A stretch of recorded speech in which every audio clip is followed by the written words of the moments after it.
Vous êtes-vous déjà demandé ce que Jésus fit entre l'âge de 12 et 30 ans? La Bible observe un silence assourdissant sur ces 18 années cruciales dans la vie de l'homme le plus important de l'histoire. Luc mentionne à peine que Jésus croissait en sagesse, en stature et en grâce devant Dieu et devant les hommes. Mais ensuite, rien. Un vide complet jusqu'à ce qu'il apparaisse étant baptisé par Jean dans le Jourdain. 18 années perdues, 18 années de silence. 18 années qui pourraient changer tout ce que nous pensons savoir sur le christianisme.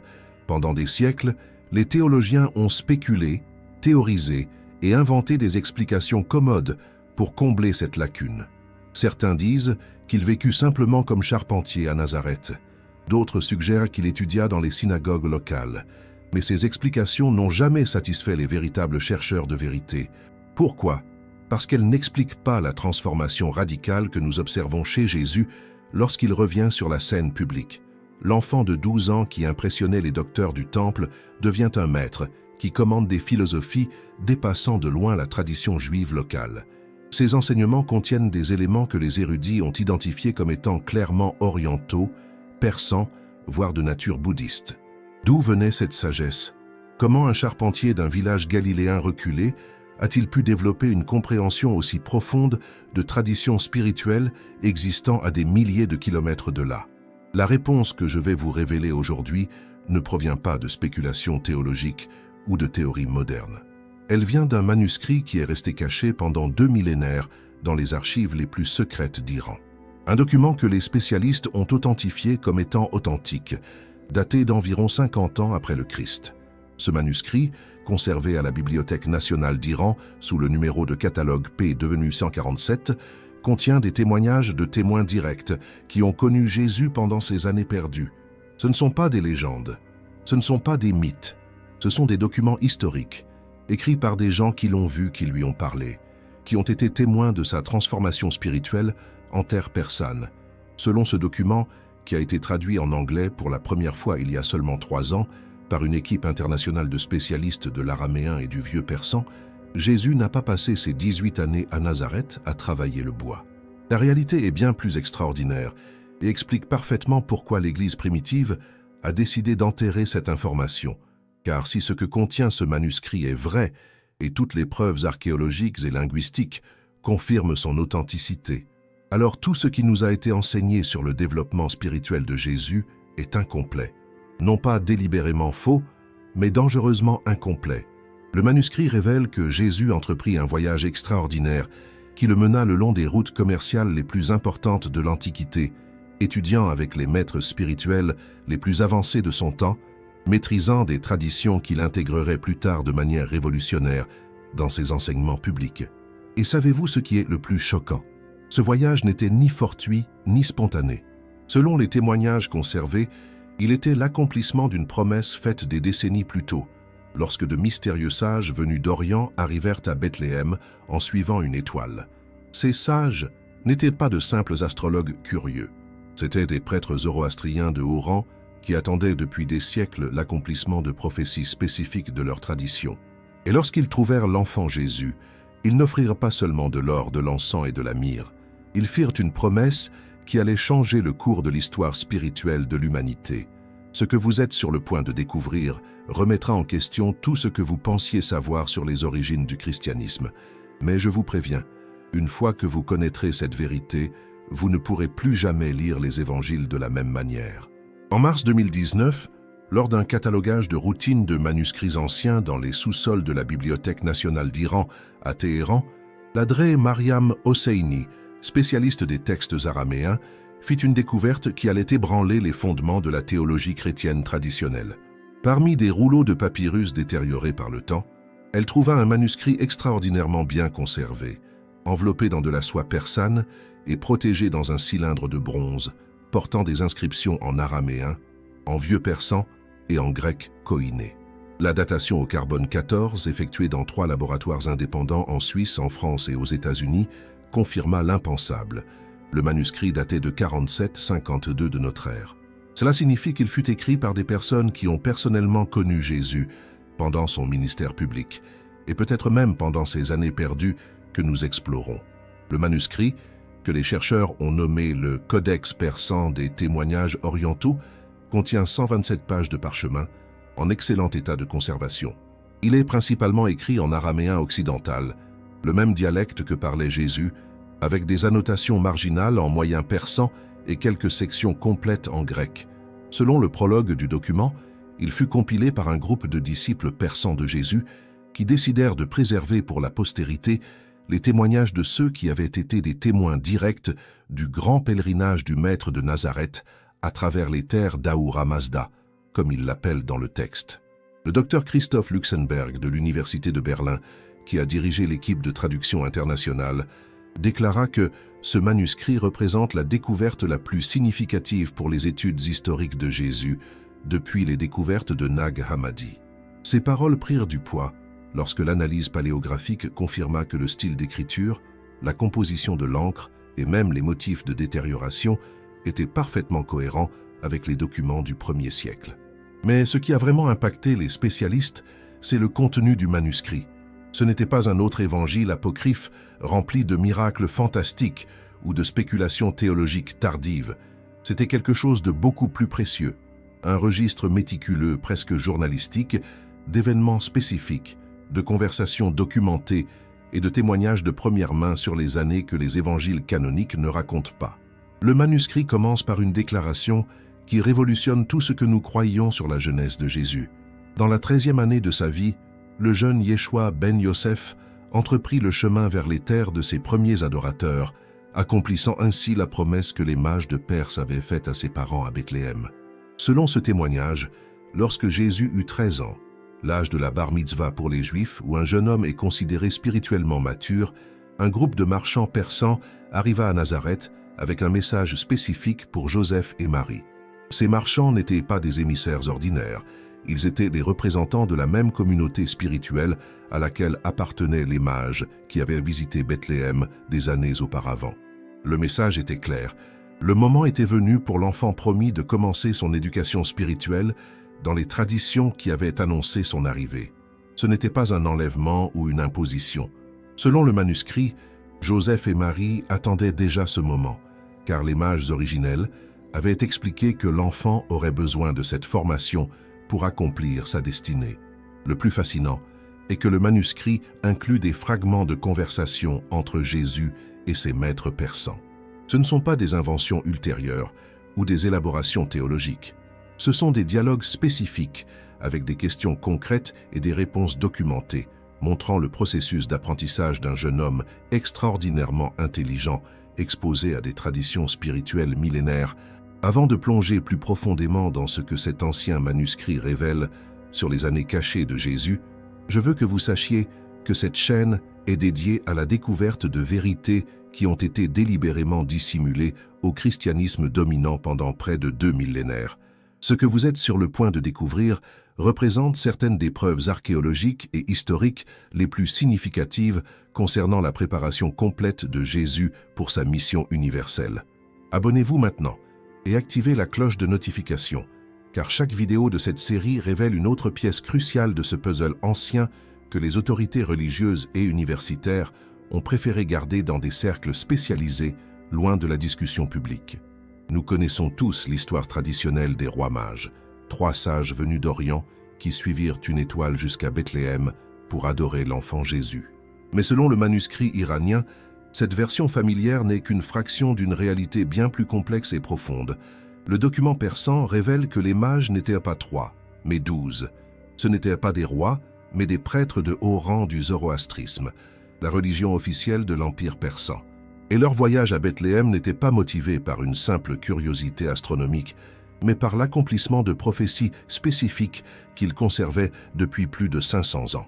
Selon les traditions conservées dans l'Avesta, les textes sacrés zoroastriens, un prophète nommé Zarathustra avait annoncé qu'un enfant naîtrait en terres occidentales, qui serait la lumière du monde et qui unirait toutes les véritables traditions spirituelles dans une synthèse finale avant le triomphe définitif du bien sur le mal. Cette prophétie incluait des détails spécifiques. L'enfant naîtrait d'une vierge, serait annoncé par une étoile spéciale, et son arrivée marquerait le début d'une nouvelle ère spirituelle pour toute l'humanité. Les prêtres persans calculèrent ces temps depuis des générations, utilisant à la fois leurs connaissances astronomiques avancées et des interprétations prophétiques complexes. Lorsque les calculs indiquèrent que le moment approchait, le Conseil suprême des mages envoya une délégation spéciale vers l'Ouest. Il n'allait pas seulement confirmer la naissance de l'enfant promis, mais établir une alliance sacrée qui garantirait son éducation spirituelle future. Le manuscrit iranien inclut des fragments de ce qui est apparemment le registre officiel de cette mission. Dans un passage particulièrement révélateur, il décrit la conversation entre le chef des mages, appelé Hormisde le Voyant, et Joseph à Bethléem. Hormisde dit à Joseph le Charpentier, « Nous ne venons pas en étrangers, mais en frères d'espoir. Cet enfant qui est né est l'accomplissement de prophéties que nos maîtres ont gardées pendant 20 générations. Mais pour qu'il accomplisse sa destinée, il doit connaître toutes les traditions de lumière que le Créateur a révélées au peuple de la terre. » Et Joseph répondit, « Que nous demandez-vous » Alors Hormisde dit, « Quand l'enfant atteindra l'âge de la responsabilité spirituelle, nous enverrons des enseignants pour commencer son éducation. Et quand il sera préparé, il devra venir sur nos terres pour recevoir la sagesse complète dont il aura besoin pour sa mission. » Et Joseph demanda, « Comment saurons-nous quand le bon moment viendra ?» Et Hormisde répondit, « Le même esprit qui vous a annoncé sa naissance indiquera quand sa véritable préparation devra commencer. Nous accomplirons notre part de l'alliance sacrée. » Cet échange explique pourquoi Joseph et Marie ne furent pas surpris lorsque, des années plus tard, des émissaires persans arrivèrent pour emmener le jeune Jésus. Ce n'était pas un événement inattendu, mais l'accomplissement d'un accord qui avait été établi dès le moment de sa naissance. Mais le manuscrit révèle quelque chose d'encore plus fascinant. Les mages ne vinrent pas seulement adorer l'enfant, mais apportèrent aussi avec eux une bibliothèque portable de textes sacrés persans. Ces rouleaux contenaient des prophéties spécifiques sur le rôle que l'enfant promis jouerait dans l'unification spirituelle de l'Orient et de l'Occident. Selon le document, ces textes furent laissés sous la garde de Joseph et Marie, avec l'instruction qu'ils soient étudiés par Jésus quand il serait assez âgé pour les comprendre. Cela expliquerait pourquoi, lorsque Jésus apparaît à 12 ans dans le temple de Jérusalem, étonnant les docteurs par sa sagesse, il montrait déjà des connaissances dépassant la formation religieuse typique d'un enfant juif de province. Les preuves archéologiques appuient ces récits de manière impressionnante. En 2017, des fouilles à Hamadan, l'ancienne Ecbatane persane, ont découvert une tablette d'argile mentionnant une grande mission vers les terres du soleil couchant pendant le règne d'Artaban II, ce qui coïncide exactement avec la période de la naissance de Jésus.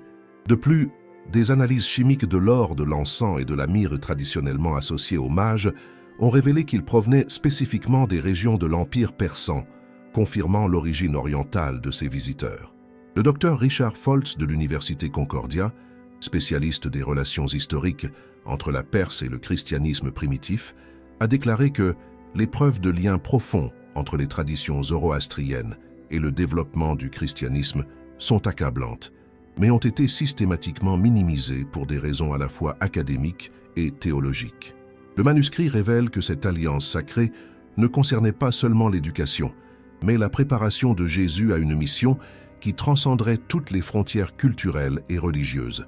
Les prêtres persans comprenaient que le Sauveur promis ne viendrait pas seulement pour un peuple, mais pour toute l'humanité. Cette préparation commença immédiatement. Selon le document, pendant l'enfance de Jésus à Nazareth, des enseignants persans effectuèrent des visites périodiques pour évaluer son développement et commencer à l'introduire à des concepts qui seraient plus tard fondamentaux pour son ministère. Le manuscrit conserve un récit fascinant d'une de ses premières visites, lorsque Jésus avait environ 8 ans. Un sage persan nommé Miher-Narseh mit à l'épreuve la compréhension spirituelle de l'enfant par des questions et des énigmes. Le sage demanda « Si Dieu est lumière, d'où vient l'obscurité ?» Et l'enfant Yeshua répondit « L'obscurité n'est pas une chose qui vient de quelque part, c'est l'absence de lumière.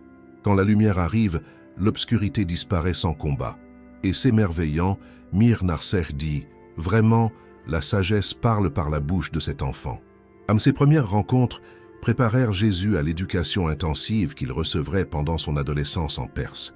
Mais elles établirent également des relations de confiance et d'affection qui influenceraient profondément sa compréhension de l'amour universel de Dieu. Lorsque Jésus arriva à Ctésiphon, la magnifique capitale de l'Empire persan, Il n'était pas un simple étudiant étranger en quête de sagesse. Selon le manuscrit iranien, il fut reçu comme l'accomplissement de prophéties que les communautés spirituelles persanes conservaient depuis des siècles. Le document décrit avec une extraordinaire précision les premières impressions de Jésus à son arrivée dans la capitale persane. En voyant les jeunes Yeshua, les tours de feu qui ne s'éteignent jamais et les jardins où les sages enseignent sous les étoiles, il dit à ses compagnons « Vraiment, mon Père a de nombreuses demeures, et dans chacune d'elles se trouvent ceux qui cherchent son visage avec sincérité. » Cette attitude d'ouverture et de reconnaissance de la vérité spirituelle dans les traditions non juives allait caractériser tout son séjour en Perse. Selon les témoignages, Jésus n'apprit pas seulement de ses maîtres persans, mais apporta des perspectives uniques qui enrichirent même les érudits les plus expérimentés. L'un des maîtres les plus influents fut Mir Narseh, un prêtre zoroastrien spécialisé dans l'interprétation prophétique. Le manuscrit conserve plusieurs de ses dialogues avec Jésus où un échange mutuel de sagesse est évident. Mir Narseh demanda au jeune homme « Comment distingues-tu la voix du Saint-Esprit des murmures de la tromperie ?» Et Yeshua répondit « Le Saint-Esprit parle toujours d'amour, de pardon et d'unité. Tout ce qui divise, condamne ou détruit vient d'une autre source. » Alors le Maître dit « Dans nos Écritures, il est écrit « Vous les reconnaîtrez à leurs fruits. » Je vois que l'Esprit vous a enseigné cela avant que vous ne veniez à nous. Mais les enseignements les plus fascinants enregistrés dans le manuscrit sont peut-être ceux où Jésus développe des concepts qui apparaîtraient plus tard transformés dans ses paraboles publiques. Par exemple, il y a un dialogue sur la nature du royaume spirituel qui a évidemment inspiré la parabole de la graine de moutarde. Jésus enseignait les étudiants du temple du feu, disant « Le royaume des cieux est semblable à la graine de moutarde qu'un homme sème dans son champ. C'est la plus petite de toutes les graines, mais quand elle grandit, elle devient un arbre où les oiseaux du ciel peuvent nicher. Ainsi, la plus petite vérité spirituelle, lorsqu'elle est plantée dans un cœur sincère, peut grandir jusqu'à englober toute l'existence. » Et les étudiants s'émerveillant demandèrent « Comment quelque chose d'aussi petit peut-il contenir quelque chose d'aussi grand ?» Alors Jésus prit une graine de grenade et la fendit, montrant les nombreuses graines à l'intérieur, et dit « Dans chaque graine est contenu l'arbre complet avec tous ses fruits futurs. Dans chaque âme est contenu le royaume complet de Dieu avec toute sa gloire. » Ce type d'enseignement, qui combine la sagesse pratique avec la profondeur spirituelle en utilisant des éléments de la nature, montre clairement l'influence de la pédagogie persane sur le style d'enseignement que Jésus développerait plus tard. Un autre aspect fascinant révélé dans le manuscrit est l'éducation que Jésus a reçue en astronomie et en mathématiques sacrées. Les Persans avaient des connaissances astronomiques extrêmement avancées et croyaient que les mouvements célestes reflétaient des schémas spirituels universels. Selon le document, Jésus montrait une compréhension intuitive extraordinaire de ces concepts. À une occasion, lorsque les maîtres expliquaient comment calculer les cycles planétaires pour déterminer les moments propices aux différentes activités spirituelles, Jésus répondit « Les cieux déclarent la gloire de Dieu, mais il n'est pas limité par ses propres créations. Celui qui vit en harmonie avec le Créateur est en harmonie avec toute la création, sans avoir besoin de calcul. » Cette perspective impressionna tellement ses maîtres qu'ils commencèrent à le consulter sur les interprétations de leurs propres prophéties.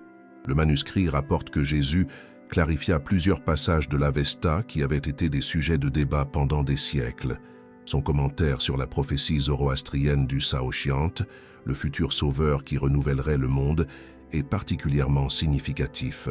N'attendez pas que le sauveur vienne de l'extérieur pour changer le monde. Chaque âme qui choisit la lumière plutôt que les ténèbres, la vérité plutôt que les mensonges, l'amour plutôt que la haine, devient un instrument de ce renouveau. Le royaume d'Ahura Mazda ne vient pas avec des signes extérieurs, il est en vous. Pensez-y un instant. Si Jésus a réellement reçu cette éducation spirituelle complète dans les centres de sagesse persans, étudiant avec des maîtres de différentes traditions, comment cela change-t-il votre compréhension de ces enseignements ultérieurs? Avez-vous déjà remarqué des éléments dans les paraboles et les méthodes de Jésus qui semblaient démontrer des connaissances au-delà de ce qui aurait été disponible en Palestine au 1er siècle? Partagez vos réflexions dans les commentaires ci-dessous. Qu'est-ce qui vous frappe le plus dans la possibilité de cette préparation interculturelle qui a équipé Jésus pour sa mission universelle? Pour comprendre la véritable ampleur de ce que Jésus a appris pendant ces années en Perse, nous devons comprendre qui était réellement Zarathustra, connu en Occident sous le nom de Zoroastre, et pourquoi les Persans voyaient en Jésus l'accomplissement de prophéties qu'ils conservaient depuis un millénaire. Zarathustra n'était pas une figure mythique ou légendaire. Il était un réformateur religieux historique qui vécut approximativement entre 628 et 551 AVEC J.C. Son impact sur le développement des idées spirituelles de l'humanité a été énormément sous-estimé par les études occidentales, mais son influence s'étend bien au-delà de la Perse. Les concepts fondamentaux que nous associons au christianisme, la lutte entre le bien et le mal, le jugement final, la résurrection des morts, la vie éternelle, même l'idée d'un sauveur qui viendrait à la fin des temps, apparaissent clairement développés dans les enseignements zoroastriens des siècles avant la naissance de Jésus.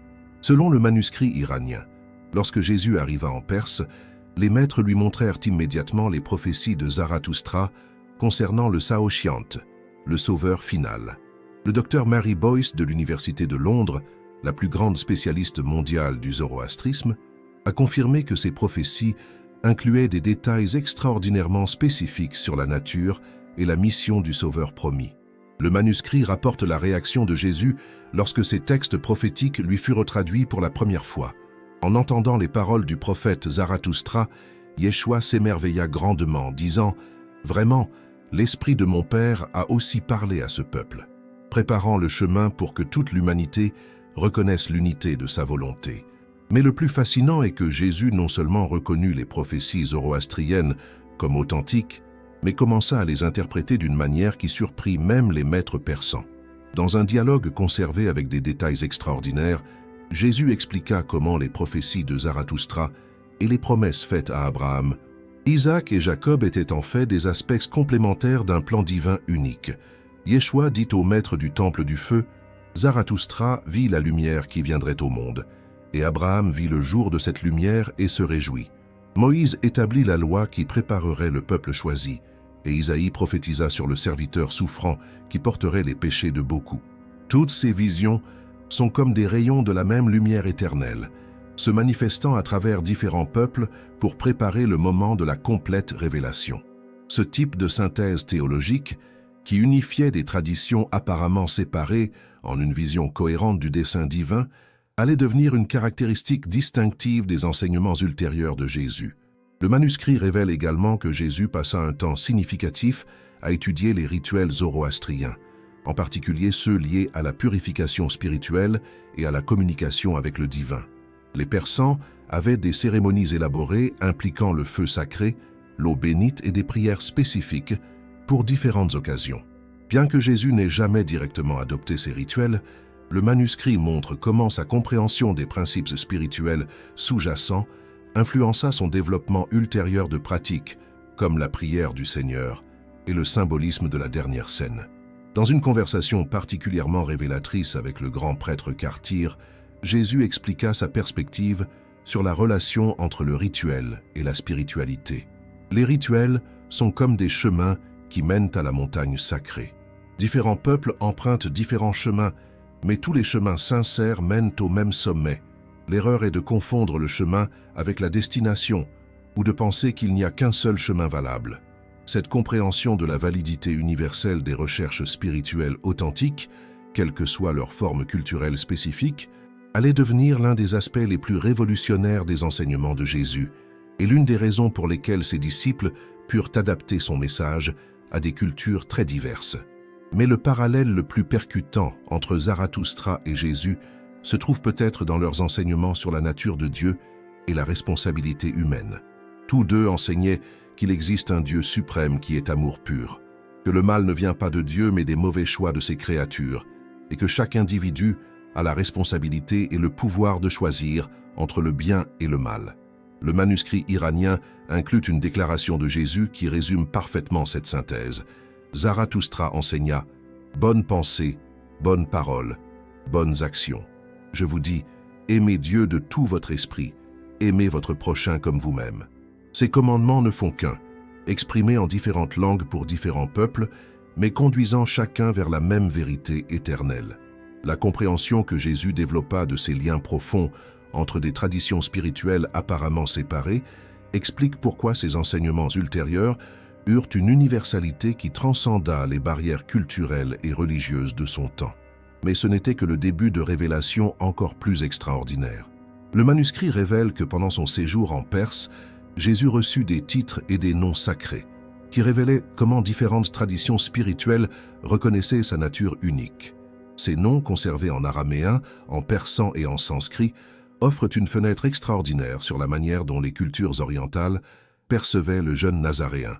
Le plus significatif de ces noms était Issa al-Masih al-Ruh, Jésus, l'Oïnt de l'Esprit.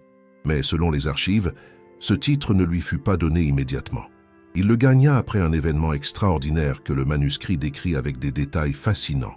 Pendant la 2e année de son séjour à Ctésiphon, Jésus fut invité à participer à une cérémonie zoroastrienne spéciale appelée l'épreuve du feu sacré. Ce n'était pas une épreuve physique, mais spirituelle.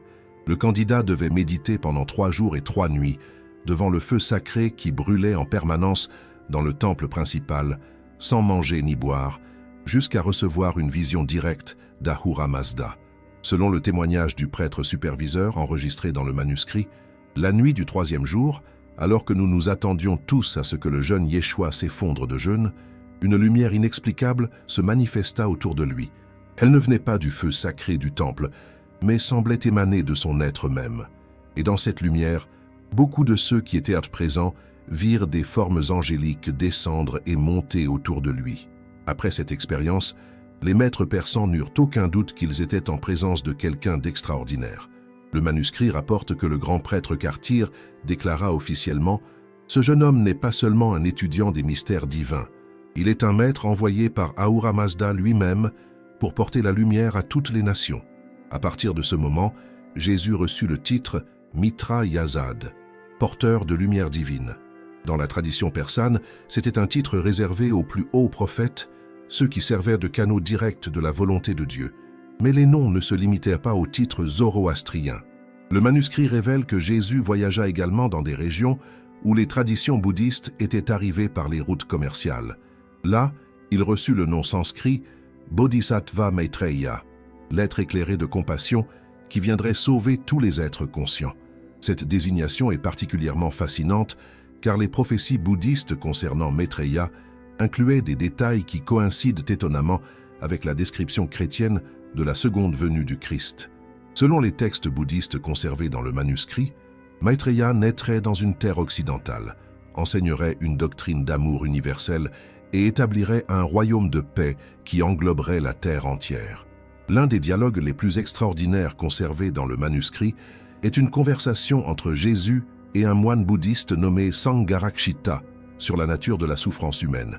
Le moine demanda « Comment la souffrance du monde peut-elle être éliminée ?» Et Yeshua répondit « La souffrance naît de l'attachement au temporel et de l'oubli de l'éternel. Mais le remède n'est pas de fuir le monde, mais de le transformer en apportant l'éternel dans le temps, le divin dans l'humain. » Alors Sangharakshita dit « Tu parles comme Maitreya qui viendra établir le dharma parfait sur terre. » Le manuscrit rapporte également que dans les régions montagneuses où les traditions tibétaines se mêlaient aux persanes, Jésus reçut le nom Issa Rinpoche, le précieux maître Jésus. Les lamas locaux, selon le document, reconnurent en lui la réincarnation de maîtres précédents et lui offrirent des enseignements sur la transmigration de l'âme et la continuité de la conscience après la mort. Bien que Jésus n'ait jamais complètement adopté ces doctrines, le manuscrit montre que sa compréhension de la vie éternelle fut considérablement enrichie par ces échanges. En particulier, il développa une perspective unique sur la relation entre l'âme individuelle et l'esprit universel qui apparaîtrait plus tard dans ses enseignements sur le royaume des cieux. Le nom le plus prophétique qu'il reçut fut peut-être Bar Elohim Kadosh, fils du Dieu saint, qui lui fut donné par une communauté de juifs persans qui avaient maintenu des traditions ésotériques depuis l'exil babylonien. Ces juifs, connaissant à la fois les écritures hébraïques et les prophéties persanes, virent en Jésus l'accomplissement de promesses qu'ils attendaient depuis des siècles. Le manuscrit conserve une déclaration du chef de cette communauté, le rabbin Ezra ben Nehemiah. En ce jeune homme s'accomplit ce qui est écrit, car un enfant nous est né, un fils nous est donné, et le gouvernement reposera sur son épaule. et on l'appellera admirable conseiller, Dieu puissant, Père éternel, Prince de la paix. Vraiment, le Messie promis à nos pères est venu, non seulement pour Israël, mais pour toutes les nations. Ces noms et titres n'étaient pas de simple courtoisie ou des reconnaissances symboliques. Chacun représentait une reconnaissance formelle par des traditions spirituelles millénaires que Jésus incarnait les prophéties et les espoirs les plus profonds de l'humanité. Et le plus extraordinaire est qu'il semblait lui-même conscient de cette synthèse unique de traditions qu'il représentait. Le manuscrit indique que ces reconnaissances n'étaient pas seulement honorifiques, mais s'accompagnaient de responsabilités et de connaissances spécifiques. Chaque tradition qui reconnaissait Jésus comme son sauveur promis lui partageait également ses enseignements les plus sacrés et ses techniques spirituelles jalousement gardées. Des Zoroastriens, il apprit des techniques avancées de méditation du feu et de purification. Des moines bouddhistes, il maîtrisa la méditation de compassion et la compréhension de la psychologie humaine. Des mystiques juifs, il reçut des interprétations ésotériques des écritures hébraïques qui ne seraient pas largement connues avant des siècles. Pour comprendre pourquoi l'éducation persane de Jésus fut systématiquement effacée des registres historiques, nous devons comprendre le contexte politique et militaire dans lequel le christianisme primitif s'est développé. Rome et la Perse n'étaient pas simplement des nations voisines. Elles étaient des ennemis jurés engagés dans une guerre froide qui dura des siècles. Le manuscrit iranien révèle que lorsque Jésus revint de Perse et commença son ministère public, les autorités romaines remarquèrent rapidement des éléments dans ses enseignements qui leur semblaient étrangement familiers. Pilate lui-même, selon des documents conservés dans les archives persanes, envoya des rapports à Rome décrivant Jésus comme un juif qui prêche des doctrines persanes sur le royaume à venir. Ce détail, qui n'apparaît jamais dans les évangiles canoniques, explique pourquoi Pilate était si intéressé par l'accusation selon laquelle Jésus se proclamait « roi des Juifs ». Pour un gouverneur romain, toute connexion avec la Perse impliquait automatiquement une trahison potentielle envers l'Empire. Le docteur Touraj Daryaei de l'Université de Californie, Irvine, spécialiste des relations romano-persanes, explique « Rome voyait toute influence culturelle persane comme une menace existentielle. L'idée qu'un chef religieux juif ait été éduqué en Perse et soit revenu prêcher un royaume alternatif aurait été immédiatement interprétée comme une sédition politique. Le manuscrit inclut des fragments de correspondance entre des fonctionnaires romains confirmant ces soupçons. Dans une lettre du procurateur Coponius à Tibère, datée d'environ 28 de notre ère, on lit « Le Nazaréen prêche sur la lumière qui conquiert les ténèbres, le jugement final où les justes hériteront la terre, et un royaume où les derniers seront les premiers. » Ce sont clairement des doctrines masdéennes adaptées à des publics juifs. Cette paranoïa romaine n'était pas infondée. Le zoroastrisme s'était avéré être l'une des rares forces idéologiques capables d'unifier divers peuples contre la domination romaine. Lorsque Mithridate Dupont avait utilisé le symbolisme et les prophéties persanes pour mobiliser la résistance contre Rome, le résultat avait été des décennies de guerres dévastatrices. Pour les empereurs romains, laisser se propager la nouvelle que le fondateur du christianisme avait été éduqué par les mêmes prêtres qui inspiraient la résistance persane était impensable. C'était une menace directe pour la stabilité impériale. Le manuscrit révèle que cette préoccupation s'intensifia après la résurrection de Jésus. Selon les témoignages conservés, lorsque la nouvelle de l'événement parvint en Perse, elle fut immédiatement interprétée comme l'accomplissement des prophéties zoroastriennes concernant le triomphe final du bien sur le mal. Le document inclut une lettre du grand prêtre Kartir aux communautés persanes dispersées dans tout l'Empire. Le jeune homme que nous connaissions sous le nom d'Issa al-Masih a vaincu la mort elle-même, confirmant que toutes les prophéties de nos pères se sont accomplies en lui. Le royaume d'Ahura Mazda approche. Préparez vos cœurs pour le jour du renouveau universel. Cette interprétation persane de la résurrection comme un signe de la fin imminente de la domination romaine provoqua la panique parmi les autorités impériales. Selon le manuscrit, l'empereur Tibère émit des ordres secrets pour supprimer toute mention de lien entre le christianisme et les traditions persanes. La stratégie romaine fut subtile, mais efficace. Au lieu d'interdire directement le christianisme, ce qui aurait créé des martyrs et renforcé le mouvement, ils choisirent de contrôler sa narration. Ils promurent des versions des évangiles qui minimisaient les aspects pouvant être associés à la Perse, tout en supprimant les textes qui révélaient l'éducation orientale de Jésus.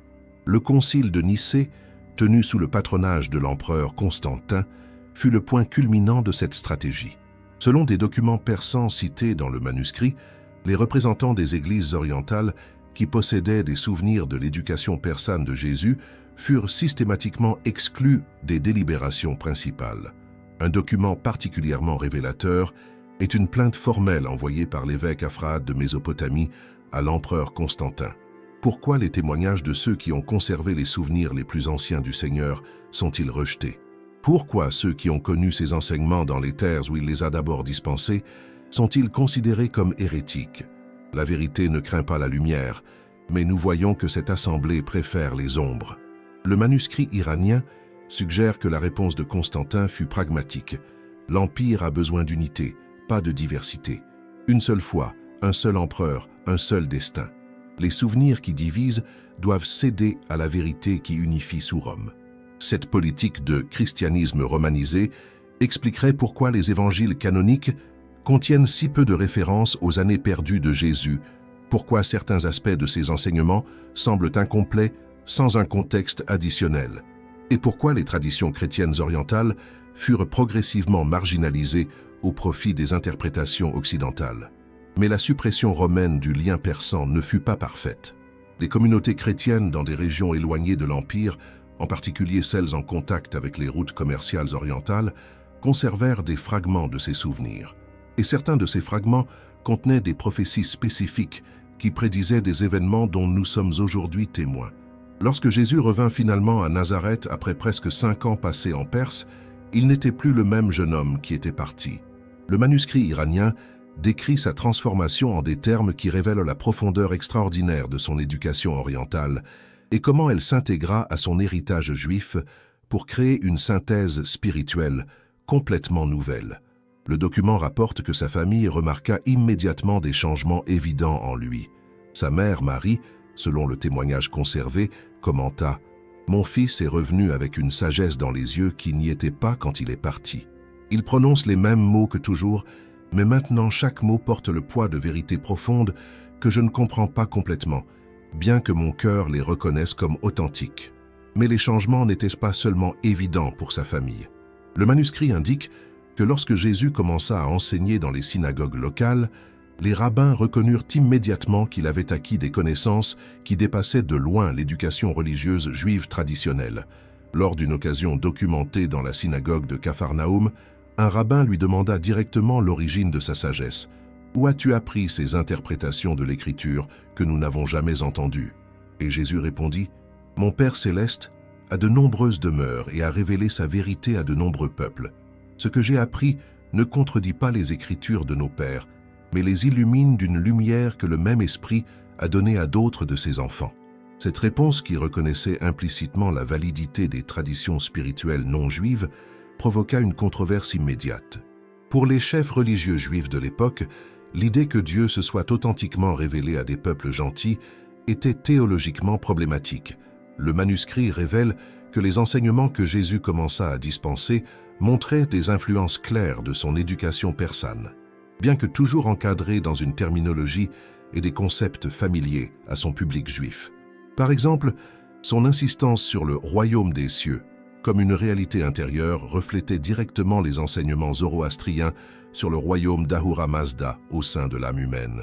L'un des aspects les plus distinctifs que Jésus rapporta de Perse fut sa compréhension de la prière comme communication directe avec le divin, sans avoir besoin d'intermédiaires rituels.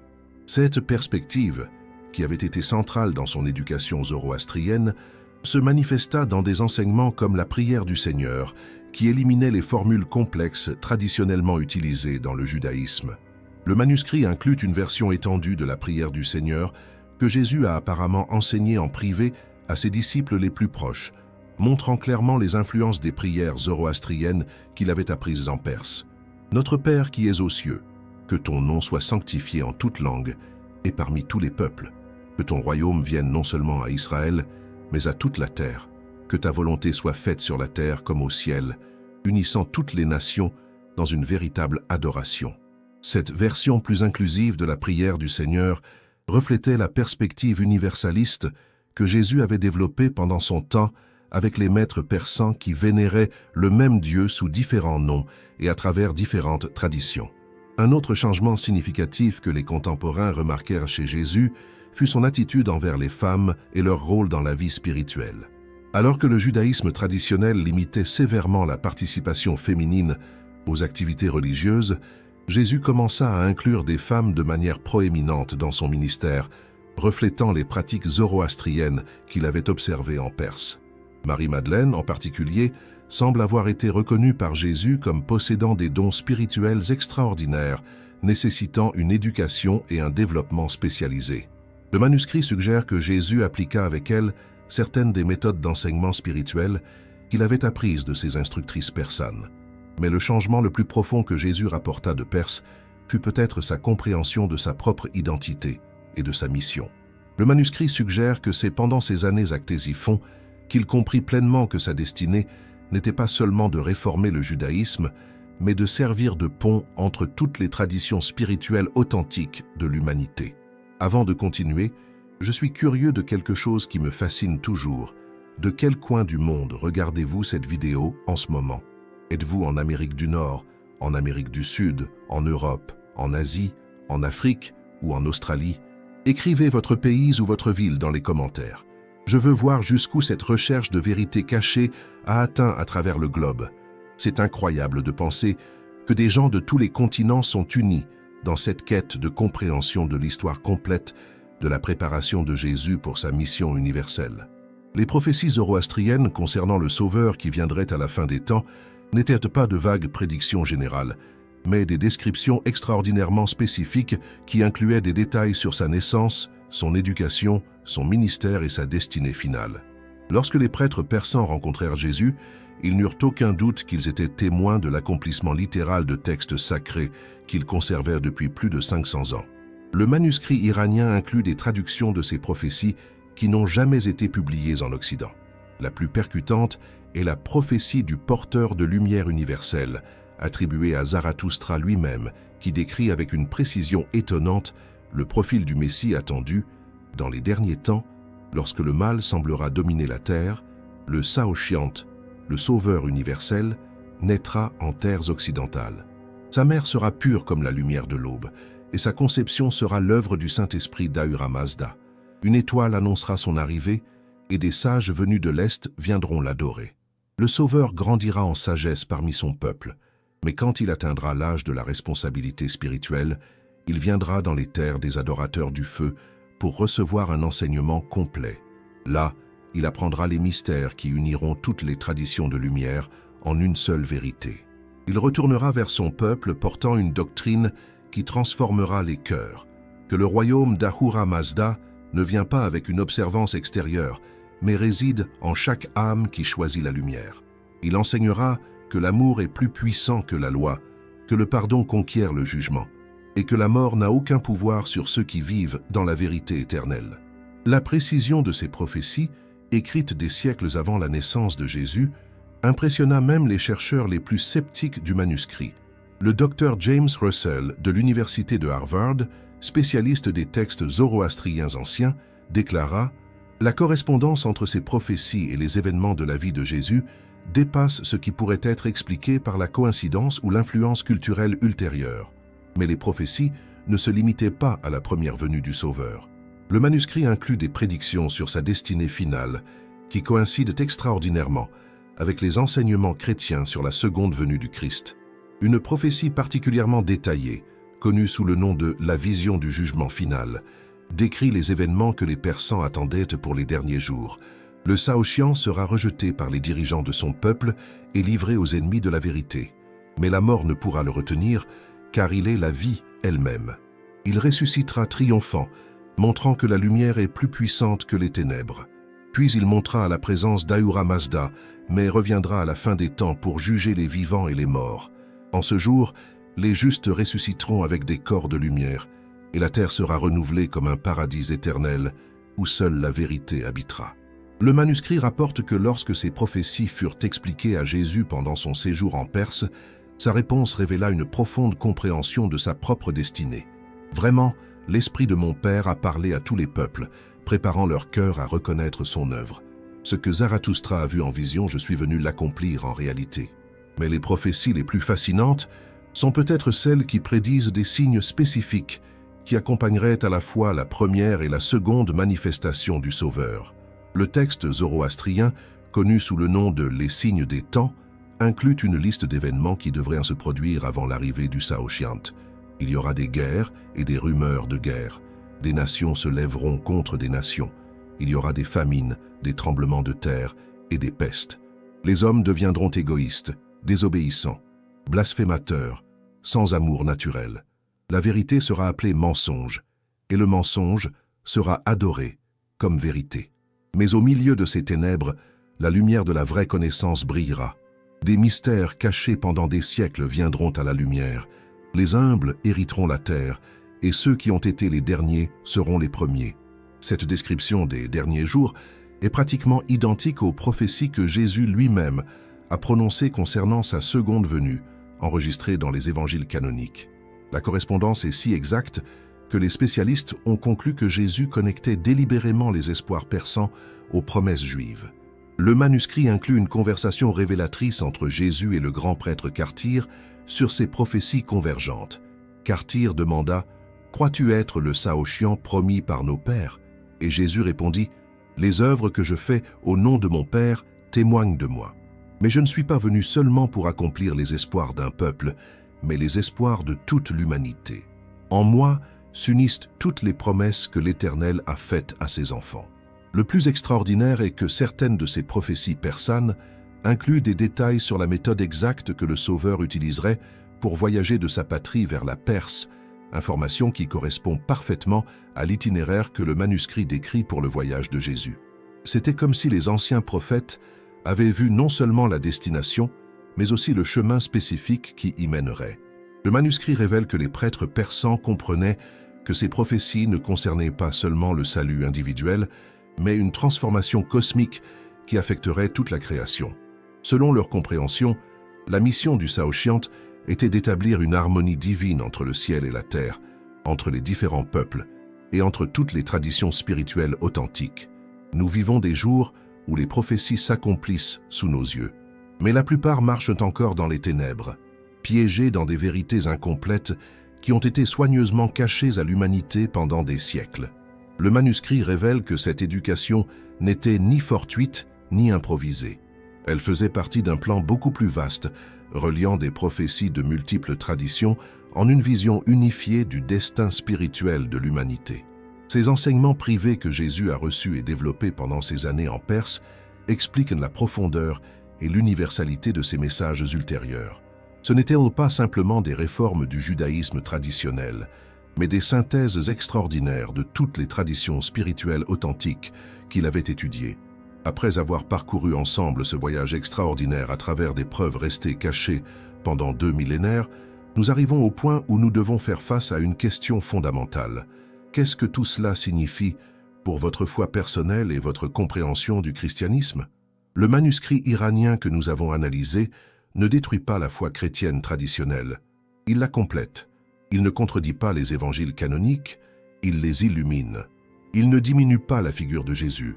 Il la magnifie en montrant l'extraordinaire préparation qu'il reçut pour accomplir sa mission universelle. Lorsque nous comprenons que Jésus n'a pas seulement grandi en sagesse et en stature à Nazareth, mais a reçu l'éducation spirituelle la plus complète disponible à son époque, ses enseignements ultérieurs acquièrent une profondeur et une cohérence qui vont bien au-delà de ce que nous avions imaginé. Chaque parabole, chaque miracle, chaque proclamation théologique reflète non seulement l'inspiration divine, mais aussi une synthèse magistrale de toutes les traditions de sagesse qu'il avait étudiées. La révélation de ces années persanes explique également pourquoi le christianisme a pu se répandre si rapidement parmi les peuples non-juifs. Ce n'était pas une religion étrange importée de Palestine, mais l'accomplissement d'espoirs et de prophéties que de nombreuses cultures conservaient depuis des siècles. Les Persans reconnaissaient en Jésus leur Saoshyant promis. Ceux influencés par les traditions bouddhistes voyaient en lui le Maitreya compatissant. Les héritiers de la sagesse égyptienne trouvaient dans ses enseignements des échos de leurs propres mystères les plus profonds. Mais la leçon la plus transformative du manuscrit est peut-être ce qu'il révèle sur la nature même de la vérité spirituelle. Jésus n'est pas venu établir une religion qui exclut toutes les autres, mais pour montrer comment toutes les recherches sincères du divin convergent dans le même amour universel qu'il incarnait. Cela ne signifie pas que toutes les religions sont identiques ou que les différences doctrinales n'ont pas d'importance. Cela signifie que sous les différences culturelles et rituelles, il existe un noyau de vérité spirituelle que le même esprit a révélé à l'humanité à travers différents messagers et traditions tout au long de l'histoire. Lorsque Jésus a dit « Dans la maison de mon Père, il y a plusieurs demeures », il ne faisait pas seulement référence à des destinations de l'au-delà, mais à la réalité présente que Dieu s'est manifesté authentiquement dans de nombreuses cultures et traditions. Son éducation persane lui a permis d'expérimenter personnellement cette vérité et de la transmettre avec une autorité qui venait non seulement de la révélation divine, mais aussi de l'expérience directe. Pour les chrétiens contemporains, cette compréhension élargie de la formation de Jésus peut être libératrice de multiples façons. Premièrement, elle valide la recherche de sagesse spirituelle dans diverses sources, à condition qu'elle soit guidée par le discernement et un amour sincère pour la vérité. Deuxièmement, elle fournit une base solide pour le dialogue interreligieux, fondé sur la reconnaissance d'éléments communs authentiques, entre des traditions authentiques. Troisièmement, et peut-être le plus important, elle révèle que la véritable spiritualité chrétienne n'exige pas l'ignorance des autres traditions, mais une synthèse sage qui honore la vérité partout où elle se trouve, tout en maintenant la centralité de l'amour inconditionnel que Jésus a démontré. Le manuscrit iranien offre également une perspective prophétique sur notre époque actuelle. Les prophéties zoroastriennes qui reconnaissaient Jésus comme le Saoshyant incluaient des prédictions sur une ère future où des vérités cachées viendraient à la lumière et où l'humanité commencerait à s'éveiller à son unité spirituelle fondamentale. De nombreux événements que ces prophéties décrivaient pour les derniers jours se manifestent à notre époque.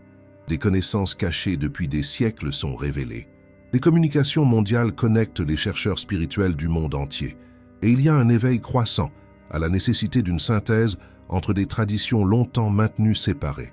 Si vous sentez que ces révélations ont touché quelque chose de profond dans votre cœur, si vous reconnaissez en elles des réponses à des questions que vous portez depuis des années, si vous éprouvez cette sensation de « enfin les pièces s'assemblent », alors vous faites partie de cet éveil prophétisé.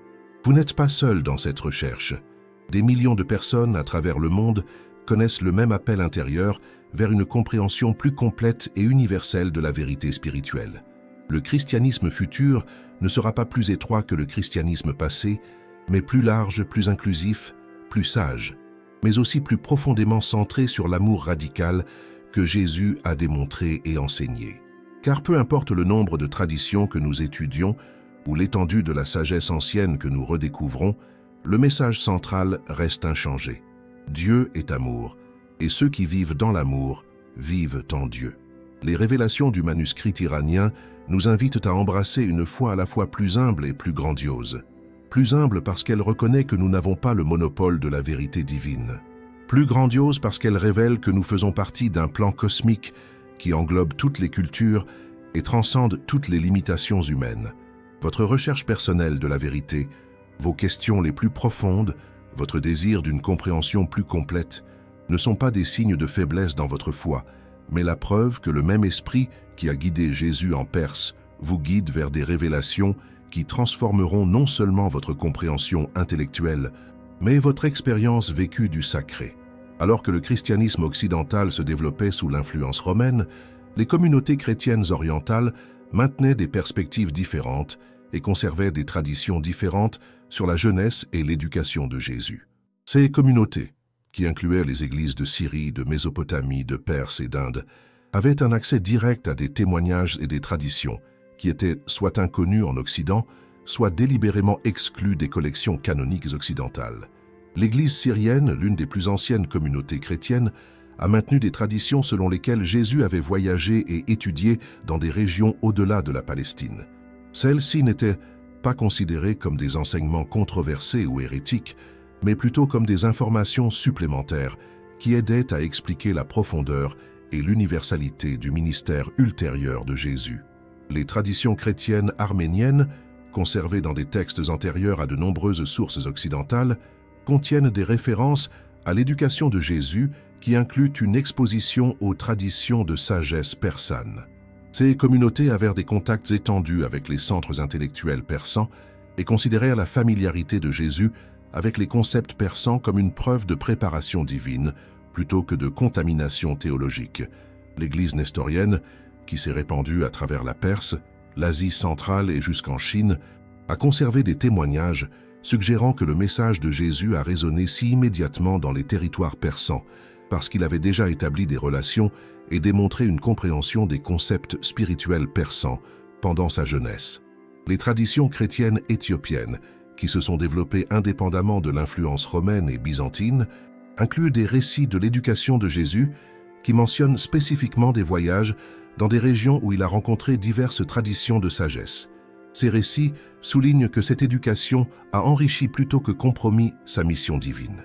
Les communautés chrétiennes indiennes, en particulier celles revendiquant une fondation apostolique par Thomas, ont maintenu des traditions selon lesquelles Jésus avait rencontré des pratiques spirituelles indiennes pendant ses années de préparation.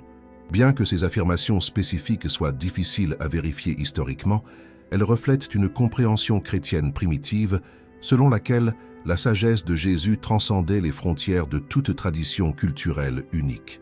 L'Église copte en Égypte a conservé des textes suggérant que la compréhension sophistiquée de Jésus, de la psychologie spirituelle et des méthodes de guérison reflétait une éducation dans des centres connus pour ses spécialisations. Les communautés chrétiennes égyptiennes avaient des contacts étendus avec les traditions persanes et autres traditions orientales par le commerce et les échanges savants. Ce qui est particulièrement significatif à propos de ces traditions orientales est leur cohérence entre des communautés géographiquement séparées.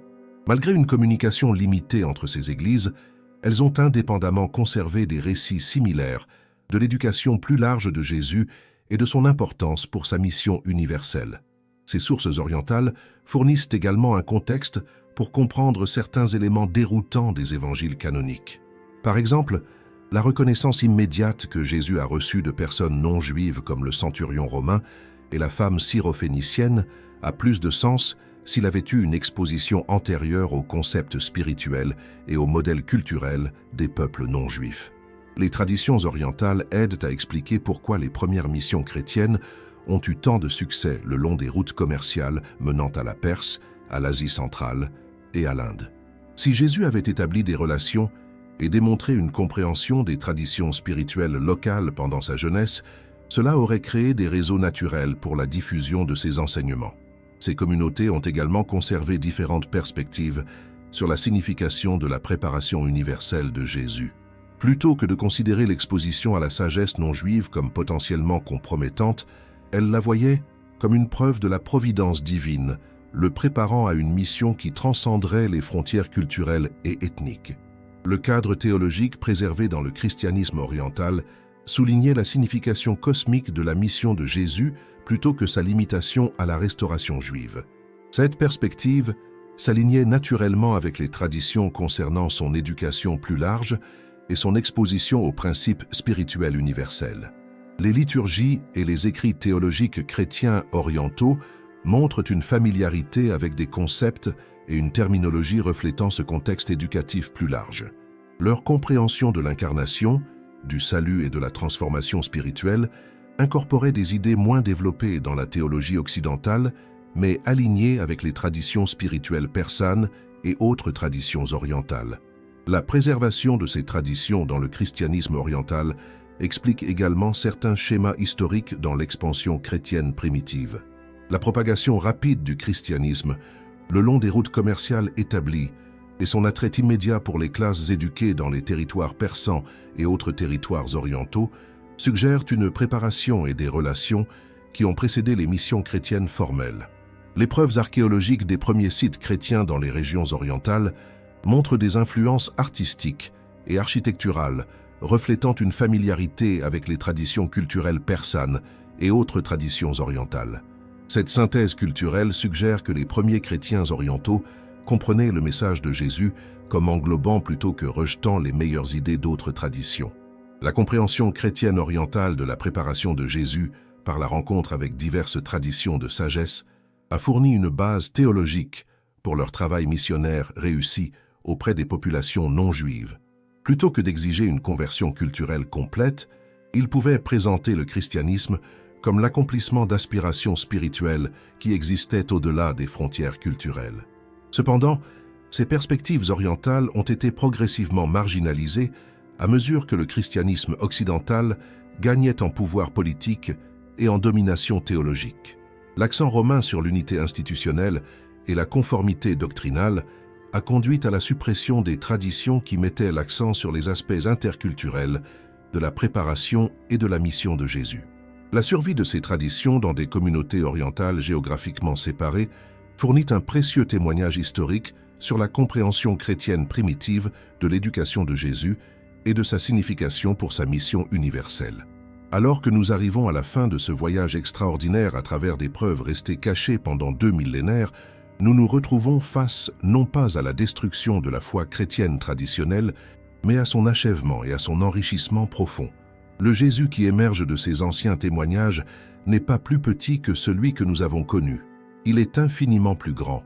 Pas un enseignant juif provincial limité par les perspectives palestiniennes du 1er siècle, mais un maître qui avait rencontré les traditions de sagesse les plus profondes de son temps et les avait synthétisées en un message universel qui parle à chaque culture et à chaque génération. Comprendre la préparation complète de Jésus à travers l'éducation orientale ne diminue pas sa divinité. Cela révèle l'extraordinaire providence qu'il a équipée pour sa mission cosmique. Chaque parabole, chaque guérison, chaque intuition théologique reflète non seulement l'inspiration divine, mais aussi l'éducation spirituelle la plus complète disponible dans le monde antique. Cette connaissance transforme la façon dont nous lisons les évangiles. Lorsque Jésus parle du royaume des cieux comme d'une réalité interne, nous comprenons maintenant son exposition aux enseignements persans sur le royaume divin au sein de l'âme. Lorsqu'il démontre des méthodes de guérison sophistiquées, nous reconnaissons l'influence des traditions médicales orientales. Lorsqu'il communique sans effort au-delà des frontières culturelles, nous voyons le résultat d'une éducation interculturelle qu'il a préparé à servir de pont entre toutes les traditions spirituelles authentiques. Les implications s'étendent bien au-delà de la curiosité historique. Pour les chrétiens contemporains aux prises avec des questions sur la relation de la foi avec d'autres traditions de sagesse, le modèle de Jésus offre une orientation claire: s'engager sérieusement avec la vérité partout où elle apparaît, tout en maintenant un engagement inébranlable envers l'appel divin. Pour les croyants préoccupés par la pertinence du christianisme dans notre monde multiculturel, la compréhension de la propre compétence multiculturelle de Jésus offre espoir et direction. La même approche globale, qui a permis à son message de transcender les limitations culturelles du 1er siècle, peut guider l'engagement chrétien contemporain avec la diversité spirituelle mondiale. Le plus important peut-être, c'est que ces révélations confirment que le christianisme n'est pas une option parmi de nombreux systèmes religieux concurrents, mais la culmination et l'accomplissement des aspirations spirituelles universelles de l'humanité. Jésus n'est pas venu pour remplacer d'autres traditions par quelque chose de complètement étranger, mais pour les compléter en révélant l'amour divin vers lequel elles avaient toujours pointé. La portée cosmique de la préparation divine pour l'événement du Christ, œuvrant à travers les prophéties persanes, les traditions de sagesse orientale et les attentes messianiques juives, révèle l'infinie patience et la providence globale de Dieu dans la préparation de l'humanité à la révélation ultime. Cette compréhension révèle également pourquoi le christianisme s'est répandu si rapidement dans des contextes culturels si divers. Les premiers convertis n'abandonnaient pas leurs intuitions spirituelles les plus profondes, mais trouvaient leur accomplissement dans la personne et l'œuvre de Jésus-Christ.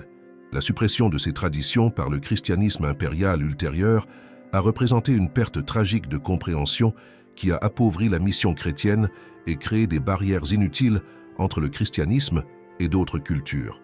Le rétablissement de cette compréhension ouvre de nouvelles possibilités pour l'engagement chrétien avec notre monde contemporain. Le Jésus révélé à travers ces sources anciennes nous appelle à embrasser la même combinaison d'enracinement spirituel profond et de large appréciation culturelle qui caractérisait sa propre approche. Ce n'est pas du relativisme religieux, mais une foi mature qui reconnaît la vérité divine partout où elle apparaît tout en maintenant un engagement absolu envers Jésus comme sa parfaite révélation. Votre cheminement spirituel, vos questions sur la foi et la culture, votre désir d'une compréhension qui transcende un sectarisme étroit, tout cela trouve validation et direction dans le propre modèle d'éducation spirituelle complète de Jésus, guidé par un engagement divin inébranlable. Les découvertes que nous avons explorées aujourd'hui ne représentent que le début des révélations, qui continueront d'émerger à mesure que les chercheurs auront accès aux manuscrits et aux traditions qui ont été conservées dans les communautés orientales pendant des siècles. Ce que nous avons exploré aujourd'hui ne représente qu'une pièce d'un puzzle beaucoup plus vaste concernant les aspects cachés du christianisme primitif et la préparation complète que Jésus a reçue pour sa mission universelle. Ces années perdues de Jésus nous rappellent qu'il y a toujours plus à découvrir, plus de profondeur à explorer dans notre cheminement spirituel et plus de vérité attendant d'être dévoilée. Si cette enquête a résonné en vous, si vous vous sentez appelé à plonger plus profondément dans ces chapitres oubliés de l'histoire religieuse, alors cette chaîne est votre sanctuaire pour une exploration sans censure de la vérité spirituelle. Abonnez-vous maintenant et rejoignez des milliers de chercheurs du monde entier qui refusent de se contenter de réponses incomplètes aux questions les plus importantes de l'existence humaine. Chaque abonnement envoie un message que nous ne laisserons pas ces vérités anciennes rester enfouies pour toujours. Cliquez sur la vidéo qui apparaîtra sur votre écran ensuite, car le voyage dans les mystères cachés du christianisme ne fait que commencer. Ensemble, nous découvrons des révélations qui ont le pouvoir de transformer non seulement notre compréhension de l'histoire, mais notre relation personnelle avec la vérité divine. Les preuves continuent de s'accumuler, les révélations s'approfondissent, et vous êtes un élément essentiel de cet éveil qui se répand à travers le globe. Merci d'avoir regardé cette vidéo jusqu'à la fin, on se retrouve dans la prochaine vidéo.